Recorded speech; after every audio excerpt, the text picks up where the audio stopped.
warahmatullahi wabarakatuh, Ibu. Mohon maaf saya sudah mengganggu waktunya. Langsung saja ya Bu, saya akan mengungkapkan pertanyaan-pertanyaan untuk memulai wawancara ini. Jadi begini Bu, saya ingin bertanya bagaimana selama ini Ibu dapat mengidentifikasi kasus-kasus yang merupakan dilema etika atau bujukan moral. Ya, kalau identifikasi secara khusus nggak ada ya.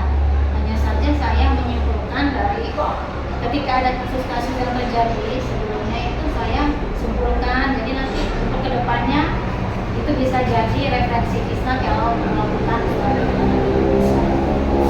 Baik Bu, jadi bagaimana selama ini jika Ibu menemukan kasus-kasus yang mengandung dua nilai kebenaran atau misalnya dua kepentingan itu tuh sama-sama benar Bu?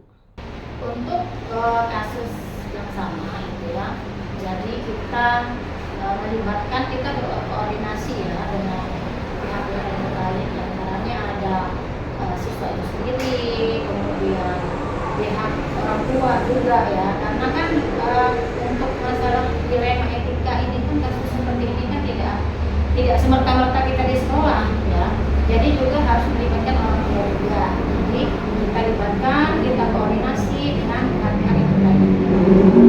Kemudian langkah-langkah atau prosedur seperti apa Bu yang biasa Ibu lakukan selama ini?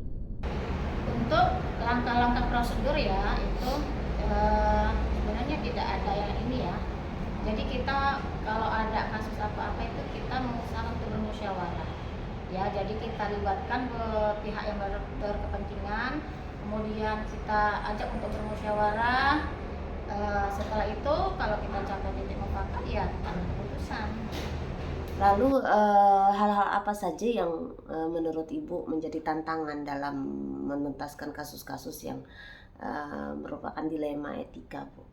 Kalau untuk tantangan ya, yang pertama itu kalau kita ketemu dulu yang dia berpikirnya agak sedikit idealis ya, dia tetap dengan pemikirannya gitu kan. Kemudian yang berikutnya tantangan itu mungkin datangnya dari orang tua siswa itu sendiri, keluarga, karena kan tidak semua orang tua itu bisa diajak kompromi. Mungkin itu sih tantangannya. Apakah Ibu memiliki jadwal tertentu dalam menuntaskan kasus-kasus yang mengandung dilema etika? Kemudian apakah Ibu juga memiliki tempat khusus untuk menyelesaikannya, dan bentuk atau prosedur seperti apa Bu yang biasanya Ibu lakukan dalam menyelesaikan kasus-kasus tersebut? Kalau untuk jadwal tidak ada jadwal yang baku ya. Cuman ketika kita dihadapkan pada kasus yang memang tidak terlalu rumit bisa kita selesaikan, mungkin hari itu bisa diambil keputusan. Tetapi dan di satu sisi kan ketika ada kasus yang memang kita harus melibatkan pihak-pihak yang terkait, di mana kita harus mendatangkan pihak-pihak yang terkait itu juga membutuhkan waktu, otomatis pengambilan keputusan mungkin bisa kita tunda. Kita harus berkoordinasi dengan pihak-pihak yang terkait tersebut terlebih dahulu.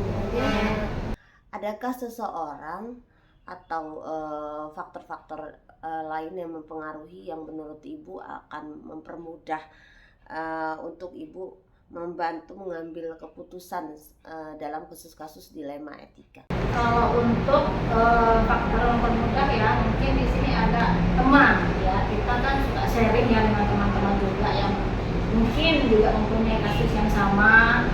Jadi mungkin dari situ kita belajar ya, kita sharing dengan teman-teman, kemudian atau dengan orang-orang yang berpengalaman. Jadi kita bisa dapat masukan ya, sehingga kita bisa menyesuaikan apa yang harus kita lakukan. Baik Bu, mungkin ini pertanyaan terakhir ya Bu. Menurut Ibu apa hikmah yang bisa Ibu petik dalam kasus-kasus dilema etika yang sudah Ibu hadapi atau mungkin yang akan Ibu hadapi ke depan? Oke, jadi untuk pengambilan keputusan ini ya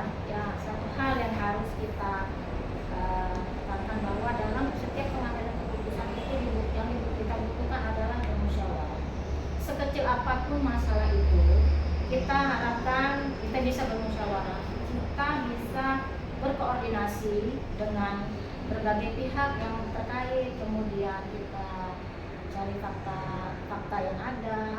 Jadi kalau sudah bermusyawarah, kita bisa enak menentukan dalam pengambilan keputusan apa yang akan kita berikan. Baik Bu, alhamdulillah terima kasih waktunya ya Bu ya. Semoga ke depan sekolah ini semakin sukses, semakin baik, kemudian Ibu juga semakin sehat selalu. Oke, sama-sama. Terima kasih juga. Terima kasih sudah menyempatkan waktunya ke sini ya.